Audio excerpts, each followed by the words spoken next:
அஸ்ஸலாமு அலைக்கும் வரஹ்மத்துல்லாஹி வபரகாத்துஹு. பிஸ்மில்லாஹிர் ரஹ்மானிர் ரஹீம். இன்னல் ஹம்தலில்லாஹ் நஹ்மதுஹு வ நஸ்தஈனுஹு வ நஸ்தக்ஃபிருஹு வ நு'மினு பிஹி வ நதவக்கலு அலைஹி வ நஊது பில்லாஹி மின் ஷுரூரி அன்ஃபுஸினா வ மின் ஸய்யிஆத்தி அஅமாலினா. من يهده الله فلا مضل له ومن يضلل فلا هادي له ونشهد أن لا إله إلا الله وحده لا شريك له ونشهد أن سيدنا ومولانا محمدا عبده ورسوله. أما بعد فقد قال الله تبارك وتعالى في كلامه القديم والفرقان الحميد: أعوذ بالله من الشيطان الرجيم بفضل بسم الله الرحمن الرحيم. قل إن كنتم تحبون الله فاتبعوني يحببكم الله ويغفر لكم ذنوبكم والله غفور رحيم. صدق الله العلي العظيم. قال النبي صلى الله عليه وسلم: لا يؤمن أحدكم حتى يكون هواه تبعا لما جئت به. صدق رسول الله صلى الله عليه وسلم. அகிலத்தை படைத்து பரிபாலிக்கக்கூடிய ஏக வல்லோன் அல்லாஹ் ஒருவனையே போற்றி புகழ்ந்தவனாக, அல்லாஹ்வின் சாந்தியும் அவனது கருணையும் சர்தாரே தோ ஆலம் கண்மணி நாயகம் ரசூலுல்லாஹி ஸல்லல்லாஹு அலைஹி வஸல்லம் அவர்களின் மீதும், அவர்களது வழிமுறைகளை பின்பற்றி வாழ்ந்து கொண்டிருக்கக்கூடிய வாழவிருக்கக்கூடிய எல்லா முஃமினான முஸ்லிமான ஆண் பெண் அனைவர்கள் மீதும் என்றென்றும் நின்று நிலவட்டுமாக. ஆமீன். கண்ணியத்திற்குரிய அல்லாஹ்வின் நல்லடியார்களே, புனிதம் வாய்ந்த இந்த ரமலானுடைய மாதத்தில் வல்ல ரஹ்மான் நம் எல்லோருக்கும் இந்த ரமலானுடைய அனைத்து வகையான ரஹ்மத்துகளையும் பரக்கத்துகளையும் சற்றும் குறைவின்றி நிறைப்பமாக தந்து அருள் புரிவானாக. கண்ணியத்திற்குரியவர்களே, இன்று ஓதப்பட்ட சூரா ஆல இம்ரான் நிறைய வரலாறுகள், நிறைய அறபோதனைகள், அறிவுரைகளை கொண்ட ஒரு சூரா. இதிலே முக்கியமான ஒரு வசனம், அல்லாஹு தாலா கண்மணி நாயகம் ஸல்லல்லாஹு அலைஹி வஸல்லம் அவர்களை பார்த்து சொல்கின்றான்: குல் நபியே, நீங்கள் சொல்லுங்கள், மக்களை பார்த்து சொல்லுங்கள், இன் குன்தும் துஹிப்பூன் அல்லாஹ், மக்களே நீங்கள் அல்லாஹ்வை பிரியப்படக்கூடியவர்களாக இருந்தால் ஃபத்தபிஊனி, என்னை நீங்கள் பின்பற்றுங்கள் என்று நபியை நீங்கள் சொல்லுங்கள் என்று அல்லாஹு தாலா சொல்கின்றான். இந்த வசனத்தை நாம் யோசித்து பார்க்கிறோம். நமக்கு அல்லாஹ்வுடைய நேசம் கிடைக்க வேண்டுமென்றால், நாம் அல்லாஹ்வுடைய நேசராக வலியுல்லாவாக நாம் வாழ வேண்டும் என்று சொன்னால், நாம் செய்ய வேண்டிய விஷயங்கள் என்ன என்றால், ஸல்லல்லாஹு அலைஹி வஸல்லம் அவர்கள் நமக்கு காட்டி தந்த வழிமுறைகளை நாம் நம்முடைய வாழ்க்கையில் எல்லா நிலைகளிலேயும் பின்பற்ற வேண்டும். ஸல்லல்லாஹு அலைஹி வஸல்லம் ஒரு ஹதீஸிலே சொல்லி காட்டுவார்கள்: லா யுமினு அஹதுக்கும் ஹத்தா யகூன ஹவாஉ தபஅன் லிமா ஜித்து பிஹி. உங்களிலே ஒருவர் நான் கொண்டு வந்த இந்த மார்க்கத்திற்கு அவருடைய மனோ இச்சை, அவருடைய அந்த ஹவா என்பது பின்பற்றக்கூடியதாக ஆகாதவரை உங்களிலே ஒருவர் உண்மையான முஃமினாக ஆக முடியாது என்று ஸல்லல்லாஹு அலைஹி வஸல்லம் அவர்கள் சொல்கிறார். அப்படி என்றால் அவருடைய மனமும் ஸல்லல்லாஹு அலைஹி வஸல்லம் அவருடைய வழிமுறைகளை மனம் உவர்ந்து பின்பற்ற வேண்டும். கண்ணியத்திற்குரியவர்களே, அல்லாஹு தாலா நமக்கு தந்த ஆக பெரிய அருட்கொடை கண்மணி நாயகம் ஸல்லல்லாஹு அலைஹி வஸல்லம் அவர்கள். அல்லாஹ் தன் திருமறையில் ஒரு இடத்திலே சொல்லி காட்டுகிறான்: லகது மன்னல்லாஹு அலல் முஃமினீன இத் பஅஸ ஃபீஹிம் ரசூலன். ஒரு ரசூலை அந்த முஃமின்களிடத்திலே அல்லாஹு தாலா அனுப்பி அந்த முஃமின்களுக்கு பேர் உபகாரம் செய்திருக்கிறான் என்று அல்லாஹ் சொல்கின்றான். அப்போது கண்மணி நாயகம் ஸல்லல்லாஹு அலைஹி வஸல்லம் அவர்கள் நமக்கு தலைவராக, நபியாக, ரசூலாக கிடைத்தது நாம் நம்முடைய வாழ்க்கையிலே செய்த ஒரு மாபெரும், நம் வாழ்க்கையிலே நமக்கு கிடைத்த ஒரு பெரிய பொக்கிஷம். அல்லாமா பூசரி ரஹிமஹுல்லாஹு தஆலா அவர்கள் தன் புருதாவிலே, கசீதத்துல் புருதாவிலே சொல்லி காட்டுவார்கள்: பி அக்ரமிர் ருசுலி குன்னா அக்ரமல் உமம். ஒரு கண்ணியம் வாய்ந்த நபியை தலைவராக பெற்ற காரணத்தினால் நாமும் சமுதாயங்களிலே கண்ணியமானவர்களாக ஆகிவிட்டோம் என்பதாக அல்லாஹ் தஆலா சொல்லி காட்டுகிறான். இன்று ஓதப்பட்ட வசனத்திலே தான் இன்று ஓதப்பட்ட வசனங்களிலே அல்லாஹ் அதையும் சொல்லி காட்டுகிறான். இந்த உலகத்தில் வெளியாக்கப்பட்ட சமூகங்களிலேயே நீங்கள் தான் சிறந்த சமுதாயம் என்பதாக அல்லாஹ் சொல்லி காட்டுகிறான். இந்த சிறப்பு நமக்கு எதற்கு கிடைத்தது? எதனால் கிடைத்தது? ஸல்லல்லாஹு அலைஹி வஸல்லம் அவருடைய உம்மத்தில் ஒரு மனிதராக நாம் பிறந்த காரணத்தினால் இவ்வளவு பெரிய பாக்கியத்தை நாம் பெற்றிருக்கிறோம். இதற்கு நாம் நன்றி கடனாக கைமாறாக என்ன செய்ய வேண்டும்? ஸல்லல்லாஹு அலைஹி வஸல்லம் அவர்களை நம் உயிரினும் மேலாய் நேசிக்க வேண்டும். ஸல்லல்லாஹு அலைஹி வஸல்லம் அவர்கள் மீது அனுதினமும் ஸலவாத்துகளை ஓத வேண்டும். குறிப்பாக முக்கியமாக ஸல்லல்லாஹு அலைஹி வஸல்லம் அவர்கள் காட்டி தந்த வாழ்க்கை நடைமுறைகளை, வாழ்வியல் நெறிமுறைகளை நாம் அப்படியே பின்பற்றி நடக்க வேண்டும். கண்ணியத்திற்குரியவர்களே, ஸல்லல்லாஹு அலைஹி வஸல்லம் அவர்கள் வெறுமனே வணக்க வழிபாடுகளை மட்டும் நமக்கு சொல்லித்தரவில்லை. தொழுவது, நோன்பு வைப்பது, ஜக்காத்து தருவது, ஹஜ் நிறைவேற்றுவது, குர்ஆன் ஓதுவது, திக்ர், இது போன்ற வணக்க வழிபாடுகளை மட்டும் அவர்கள் சொல்லித்தரவில்லை. மாறாக வாழ்வியல் நடைமுறைகளையும் சமுதாயத்திற்கு ஸல்லல்லாஹு அலைஹி வஸல்லம் சொல்லி தந்திருக்கிறான். கியாமத்து நாள் வரை இனி எந்த ஒரு நபியும் வரப்போவதல்ல. அப்படி யாராவது தன்னை நபி என்று வாதிட்டால் கண்டிப்பாக அவன் ஒரு காஃபிர். எந்த அளவுக்கு சொல்கிறாங்கன்னா, இமாம் அபூ ஹனீஃபா ரலியல்லாஹு தஆலா அன்ஹு அவங்க சொல்கிறாங்க, இப்போ ஒரு மனிதன் அவன் தன்னை நபி என்று வாதிடுகிறான். அவனிடத்திலே போய் இன்னொருவன் நீ நபி என்பதற்கு என்ன ஆதாரம் என்று கேட்டாலும் கூட அந்த ஆதாரம் கேட்டவனும் காஃபிராகி விடுவான் என்று அவங்க சொல்கிறாங்க. அப்போது கியாமத்து நாள் வரை இனி எந்த ஒரு புதிய நபியும் வரப்போவது இல்லை. அப்போது கியாமத்து நாள் வரை வரக்கூடிய மனித சமுதாயத்திற்கு ஒரு வழிகாட்டியாகத்தான் அல்லாஹு தஆலா கண்மணி நாயகம் ரசூலுல்லாஹி ஸல்லல்லாஹு அலைஹி வஸல்லம் அவர்களை நமக்கு அனுப்பியிருக்கிறான். இப்போது ஸல்லல்லாஹு அலைஹி வஸல்லம் அவர்கள் நமக்கு காட்டி தந்த வழிமுறைகளை நாம் பின்பற்றி வாழ்ந்தால் நமக்கு என்ன கிடைக்கும்? 2 விதமான பாக்கியங்களை அல்லாஹு தஆலா அந்த வசனத்திலே சொல்லி காட்டுகிறான். ஒன்று, நாம் ஸல்லல்லாஹு அலைஹி வஸல்லம் அவர்களை பின்பற்றினால் அல்லாஹ்வுடைய நேசம் நமக்கு கிடைக்கிறது. அல்லாஹ் நம்முடைய பாவங்களை மன்னிக்கிறான். நாம் பாவ மன்னிப்பு கேட்டாதான் அப்படின்னு இல்லை. நாம் ஸல்லல்லாஹு அலைஹி வஸல்லம் அவருடைய சுன்னத்துகளை பின்பற்றுகின்ற பொழுது அல்லாஹ்வுடைய நேசமும் நமக்கு கிடைக்கிறது. நாம் செய்த பாவங்களும் அது மன்னிக்கப்படுகிறது. கணிதத்திற்குரியவர்களே, ஸல்லல்லாஹு அலைஹி வஸல்லம் அவர்களை எப்படி பின்பற்ற வேண்டும் என்றால், ஸல்லல்லாஹு அலைஹி வஸல்லம் அவர்கள் எதை சொன்னார்களோ, எதை செய்து காட்டினார்களோ அதை அப்படியே நாம் பின்பற்ற வேண்டும், செய்ய வேண்டும். அதில் போய் நம்முடைய அறிவை அதிலே நுழைத்து, நம்முடைய அறிவை அதிலே கொண்டு போய் உரசி பார்த்து அதற்கடுத்து அமல் செய்வது அல்ல. இப்போது நிறைய நபர்கள், மாற்று மதத்தை சேர்ந்த சகோதரர்கள், நிறைய நபர்கள் ஸல்லல்லாஹு அலைஹி வஸல்லம் அவருடைய வழிமுறைகளை, வாழ்க்கை நெறிமுறைகளை அவங்க ஆய்வு செய்கிறாங்க. ஸல்லல்லாஹு அலைஹி வஸல்லம் அவர்கள் காட்டி தந்த ஒவ்வொரு நடைமுறையிலேயும் ஆயிரம் ஆன்மீக கருத்துக்கள் இருப்பதைப் போல ஆயிரம் அறிவியல் ஆராய்ச்சிகளும் அதில் இருக்குது. நிறைய ஸல்லல்லாஹு அலைஹி வஸல்லம் சொன்ன எல்லா விஷயத்திலேயும் அறிவியல் இல்லாமல் எந்த ஒரு விஷயமும் இல்லை. ஆனாலும் அதையெல்லாம் மையப்படுத்தி நாம் ஸல்லல்லாஹு அலைஹி வஸல்லம் அவர்களை பின்பற்றக்கூடாது.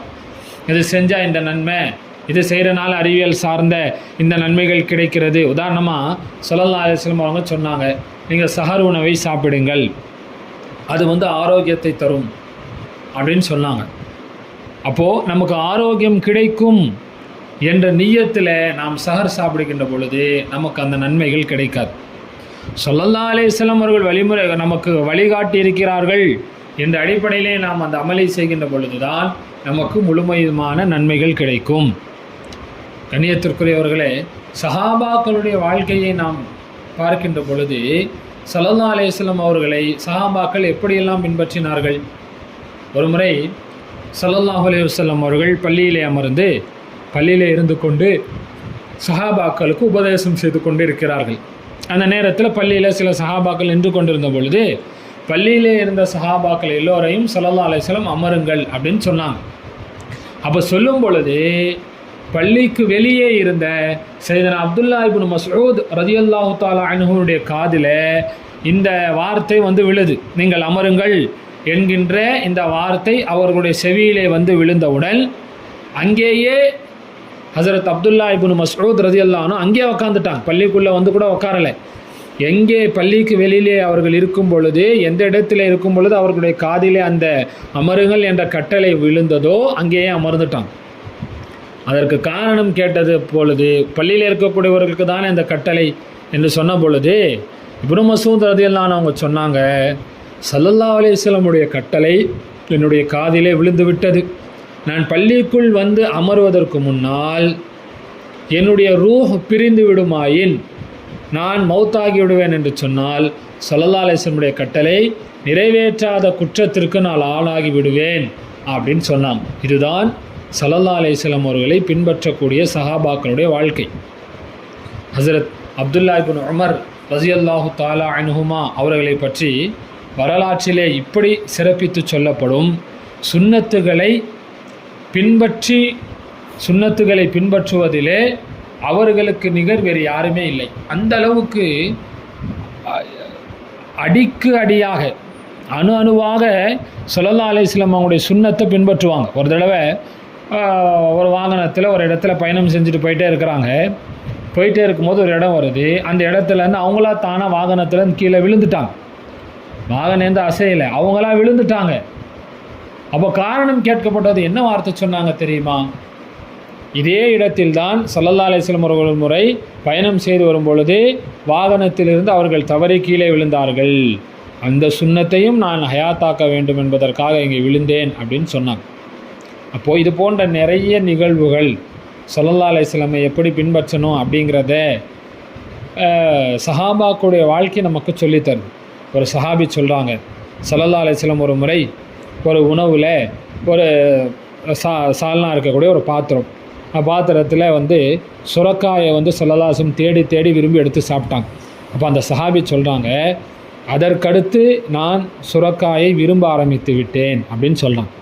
அப்போது ஸல்லல்லாஹு அலைஹி வஸல்லம்க்கு எது பிடிக்குமோ அது சஹாபாக்களுக்கு பிடிக்கும், எது பிடிக்காதோ அது நமக்கு பிடிக்காது. இதுதான் உண்மையான நேசத்திற்குண்டான அடையாளம்.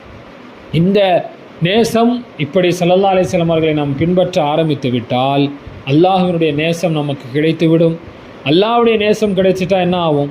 அல்லாஹ் குர்ஆனில் அதையும் சொல்கிறான், அலா இன்ன அவுலியா அல்லாஹி லா ஹவுஃபுன் அலைஹிம் வலாஹும் யஹ்ஸனூன். அறிந்து கொள்ளுங்கள், நிச்சயமாக அல்லாஹ்வுடைய நேசர்கள் அவர்களுக்கு எந்த விதமான பயமும் இல்லை, எதை நினைத்தும் அவர்கள் கவலைப்படவும் மாட்டார்கள். வாழ்க்கையில் இதற்கு முன்னால் தப்பி போனதை நினச்சி கவலைப்படவும் மாட்டாங்க. இனி வருங்காலத்தில் என்ன நடக்குமோங்கிற பயமும் இறைநேசர்கள்ட்ட இருக்காது. அதுதான் இறைநேசர்களுடைய சிறப்பு.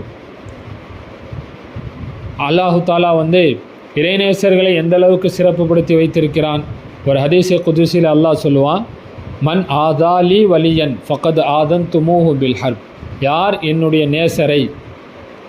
நேசருக்கு யார் நோவினை தருகிறாரோ அவரோடு போர் செய்வதற்கு நான் பிரகடனம் செய்கிறேன், போர் அறிவிப்பு செய்கிறேன் அப்படின்னு அல்லாஹ் சொல்கிறான். அப்போ அந்த அளவுக்கு அல்லாஹ்வுடைய நேசர்கள் அல்லாஹ்வுக்கு மிகவும் நெருக்கமானவர்கள். அல்லாஹு வலியுல்லதீன ஆமனு, அல்லாஹு தஆலா ஈமான் கொண்டவர்களுடைய நேசராக இருக்கிறான் என்றால் இதுவெல்லாம் எதன் அடிப்படையில்? ஸல்லல்லாஹு அலைஹி வஸல்லம் அவர்களுடைய அந்த வழிகாட்டுதல்களை நம் வாழ்க்கையிலே எடுத்து பின்பற்றி நடக்க வேண்டும். இன்றைக்கி இஸ்லாமியர்களுக்கு உலகம் முழுவதும் இஸ்லாமியர்களுக்கு பல்வேறு விதமான சோதனைகள், பல்வேறு விதமான பிரச்சனைகள், பல்வேறு விதமான இன்னல்கள் வருவதற்கு முக்கியமான காரணம் இன்றைய இஸ்லாமிய சமூகம் ஸல்லல்லாஹு அலைஹி வஸல்லம் அவருடைய சுன்னத்துகளை எல்லாம் புறம் தள்ளிவிட்டு மாற்றார்களுடைய வழிமுறையை பின்பற்ற ஆரம்பித்து விட்டார்கள். ஸல்லல்லாஹு அலைஹி வஸல்லம் கியாமத்துடைய நெருக்கத்தை பற்றி சொல்லும் பொழுது ஸல்லல்லாஹு அலைஹி வஸல்லம் ஹதீஸில் சொன்னாங்க, சஹாபாக்களை பார்த்து, ஒரு காலம் வரும், அந்த காலத்தில் நீங்கள் யூத கிறிஸ்தவர்களை அடிக்கு அடி, ஜானுக்கு ஜான் அப்படியே பின்பற்றுவீர்கள். எந்த அளவுக்கு என்றால், அவர்கள் ஒரு பொந்திலே நுழைந்தால் அந்த பொந்திலே நீங்களும் போய் நுழைஞ்சிப்பீங்க அப்படின்னு ஸல்லல்லாஹு அலைஹி வஸல்லம் சொன்னாங்க. இன்றைக்கி நம்முடைய நிலைமைகளை பார்க்கிறோம். நம்முடைய தனிப்பட்ட வாழ்க்கையாக இருக்கட்டும், நம்முடைய இல்லங்களிலாக இருக்கட்டும், எந்த அளவுக்கு சுன்னத்துகள் எல்லாம் புறம் தள்ளப்பட்டு அனாச்சாரங்களும் மேற்கத்திய கலாச்சாரங்களும் நம்முடைய இல்லங்களிலே குடிகொண்டு இருக்கிறது என்பதை நாம் கவனத்திலே கொள்ள வேண்டும். ஸல்லல்லாஹு அலைஹி வஸல்லம் அவங்க ஒரு ஹதீஸில் சொன்னாங்க, யார் குழப்பமான காலகட்டத்திலே யார் என்னுடைய சுன்னத்தில் ஒரு சுன்னத்தை ஹயாத்தாக்குவார்களோ, ஸல்லல்லாஹு அலைஹி வஸல்லம் சுன்னத்துகள் நிறைய இருக்குது, லட்சக்கணக்கில் இருக்குது. அதில் ஒரே ஒரு சுன்னத்தை குழப்பமான காலகட்டத்திலே யார் அந்த சுன்னத்தை நடைமுறைப்படுத்துவாரோ அவருக்கு 100 ஷஹீதுகளுடைய நன்மை கிடைக்கும் அப்படின்னு சொன்னாங்க. 100 ஷஹீது, ஒரு ஷஹீதுடைய நன்மை எப்படிப்பட்டது? அவருடைய ரத்தம் இந்த பூமியிலே விழுவதற்கு முன்னால் அல்லாஹ்வால் அவருக்கு மன்னிப்பு வழங்கப்படும். இது ஒரு ஷஹீதுக்கு உண்டான அந்தஸ்து. இப்போ ஸல்லல்லாஹு அலைஹி வஸல்லம் சொன்னாங்க 100 ஷஹீதுடைய நன்மை கிடைக்கும் அப்படின்னு சொன்னாங்க. அப்போது நம்முடைய வாழ்க்கைகளில் எல்லா வகையான சுன்னத்துகளையும் நாம் தெரிஞ்சு வச்சுக்கணும். நம்ம சுன்னத்து அப்படின்னு இன்றைக்கி நம்மகிட்ட கேட்டால் சில விஷயங்களை மட்டும்தான் நாம் சுன்னத்தாக தெரிஞ்சு வச்சுருக்கிறோம்.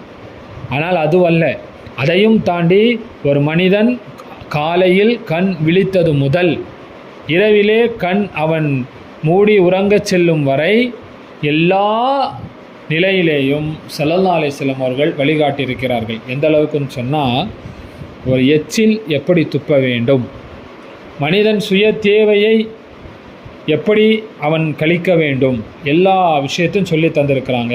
எனவே கண்ணியத்திற்குரியவர்களே, புனிதமான இந்த ரமலானுடைய மாதம், அல்லாஹ்வுடைய அருள் நம்மை வந்து அடையக்கூடிய இந்த புனிதமான மாதத்தில் நாம் நம்முடைய வாழ்க்கைகளிலே சுன்னத்துகள், சின்ன சின்ன சுன்னத்துகள்னு இருக்குது, நிறைய சின்ன சின்ன சுன்னத்துகள் இருக்குது. இன்றைக்கு பல சுன்னத்துகளை நாம் ஷஹீதாக்கி இருக்கிறோம். ஸல்லல்லாஹு அலைஹி வஸல்லம் சொன்னாங்க, சுன்னத்துகளை ஹயாத்தாக்கினால் ஷஹீதுடைய நன்மை கிடைக்கும்னாங்க. ஆனால் இன்றைக்கி நாம் அந்த சுன்னத்துகளையே ஷஹீதாக்கிட்டு இருக்கிறோம். இன்றைக்கி சில இடங்களில் சுன்னத்துகளை நாம் அமல் செய்வதற்கு வெட்கப்படுகிறோம். ஒரு பொது சபைக்கு போயிட்டோம், எல்லோரும் அமர்ந்து இருக்கக்கூடிய சபையாக இருக்குது அப்படின்னா அந்த சபையில் சில சுன்னத்துகளை பேணுவதற்கு நாம் வெட்கப்படுகிறோம். அல்லாஹ் காப்பாற்ற வேண்டும்.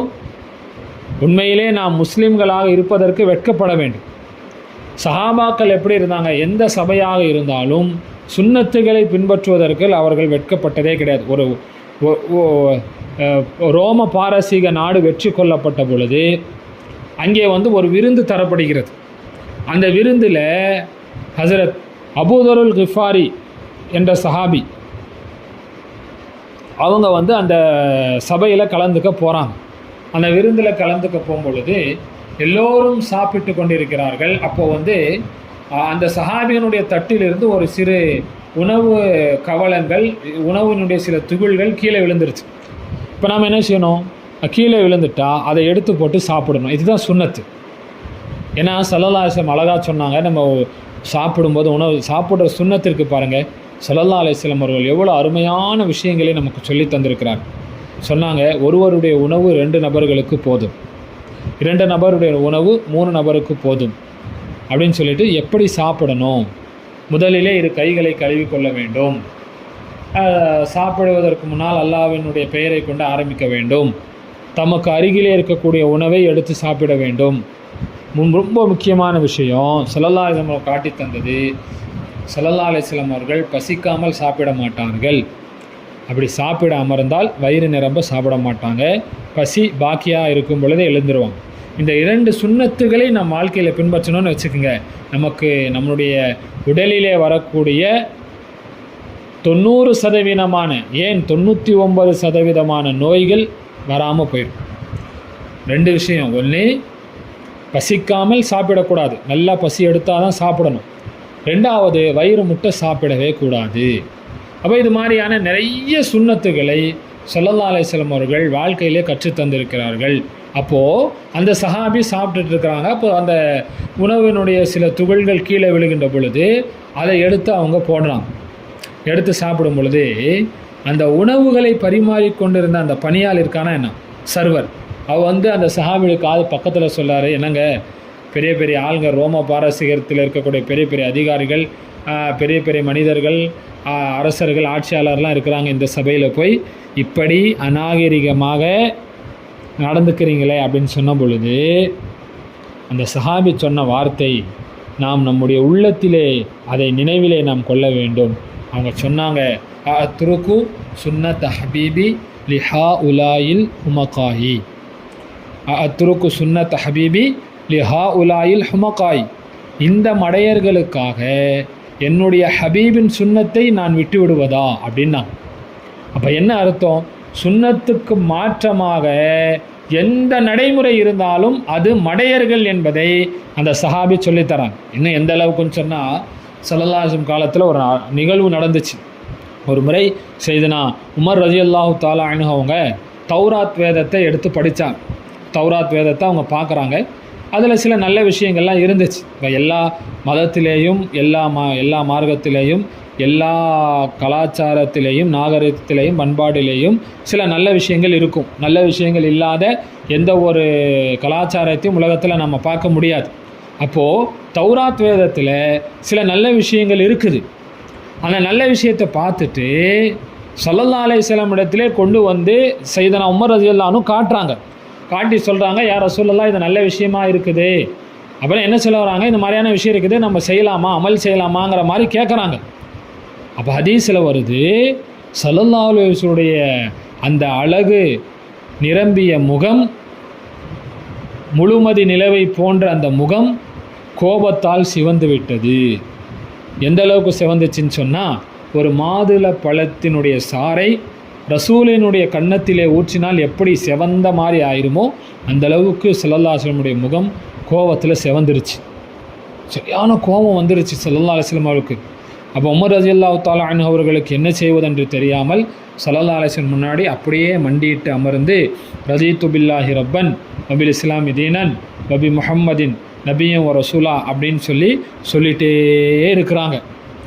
சொல்ல சொல்ல சொல்ல ஓத ஓத ஓத ஸல்லல்லாஹு அலைஹி வஸல்லம் கோபம் சற்று அப்படியே தணிஞ்சிட்டே வந்து, ஸல்லல்லாஹு அலைஹி வஸல்லம் கோபம் எல்லாம் தணிந்ததற்கு பின்னால் ஸல்லல்லாஹு அலைஹி வஸல்லம் சொன்ன வார்த்தை உமர் ரலியல்லாஹு அன்ஹு பார்த்து சொன்னாங்க, உமரே லவ்கான மூசா ஹையன், ஒரு கால் நான் வாழக்கூடிய இந்த காலகட்டத்தில் நீங்கள் கொண்டு வந்தீர்களே இந்த தௌராத் வேதம், இது யாருக்கு அருளப்பட்டதோ அந்த மூசா நபி அலைஹிஸ்ஸலாம் அவர்கள் நான் வாழக்கூடிய இந்த காலத்தில் அவர்கள் உயிரோடு வந்தாலும் அவர்களும் என்னை பின்பற்றித்தான் ஆக வேண்டுமே தவிர வேறு வழி இல்லைன்னா. அப்போது என்ன சொல்ல வராங்க, இதை நாம் புரிய வேண்டிய விஷயம் என்ன அப்படின்னா, எந்த மதத்தில், எந்த நாகரிகத்தில், எந்த கலாச்சாரத்தில், பண்பாடில் என்ன நல்ல விஷயங்கள் இருந்தாலும் அதைவிட சிறந்த நல்ல விஷயம்தான் நம்முடைய இஸ்லாமிய கலாச்சாரத்திலே ஸல்லல்லாஹு அலைஹி வஸல்லம் சுன்னத்துகளிலே இருக்கிறது என்பதை நாம் விளங்க வேண்டும். நம்ம எந்த நல்ல விஷயத்தை பார்த்தாலும் அது நம்முடைய மார்க்கத்தில் ஸல்லல்லாஹு அலைஹி வஸல்லம் வழிகாட்டுதலிலே இருக்கும். எனவே ஸல்லல்லாஹு அலைஹி வஸல்லம் அவர்களை முழுவதுமாக பின்பற்ற வேண்டும். முழுவதுமாக பின்பற்றுறது அப்படின்னா வெறுமனே வெளிரங்கமான சுன்னத்துகள் அல்ல. ஸல்லல்லாஹு அலைஹி வஸல்லம் அவர்கள் தனி மனித வாழ்க்கை, குடும்ப வாழ்க்கை, சமுதாயத்தில் எப்படி இருக்கணும் என்று எப்படி நமக்கு வழிகாட்டினார்களோ, ஒரு தந்தையாக, மகனாக, மனைவியாக, தாயாக, சகோதரியாக, தலைவனாக, தொண்டனாக, ஆசிரியராக, மாணவராக என்று சொல்லி எல்லா துறைகளுக்கும் சிறந்த ஒரு வழிகாட்டியாக ஸல்லல்லாஹு அலைஹி வஸல்லம் அவங்க இருந்திருக்கிறாங்க. அந்த வழிகாட்டுதல்களை நாம் பற்றி பிடிக்க வேண்டும். அல்லாஹ் குர்ஆனில் சொல்கிறானா இல்லையா, மா ஆத்தாக்கும் ரசூலு ஃபஹுதுஹு, நபி ஸல்லல்லாஹு அலைஹி வஸல்லம் அவர்கள் எதை கொண்டு வந்தார்களோ முஃமின்களே அதை நீங்கள் பற்றி பிடித்து கொள்ளுங்கள். வமா நஹாக்கும் அன்ஹு ஃபன்தஹு, எதை தடுத்தார்களோ அதிலிருந்து தவிர்த்து கொள்ளுங்கள். இன்னொரு இடத்துல அல்லாஹ் சொல்கின்றான், லக்கது கான லக்கும் ஃபீ ரசூலில்லாஹி உஸ்வத்துன் ஹஸனா, நிச்சயமாக முஃமின்களே ஸல்லல்லாஹு அலைஹி வஸல்லம் வாழ்க்கையிலே உங்களுக்கு ஒரு அழகிய முன்மாதிரி இருக்கிறது என்கின்றான். நம்முடைய வாழ்க்கையில் எல்லா நிலையிலேயும் ஒரு அழகிய முன்மாதிரியாக ஸல்லல்லாஹு அலைஹி வஸல்லம் அவர்கள் திகழ்ந்து கொண்டிருக்கிறார்கள்.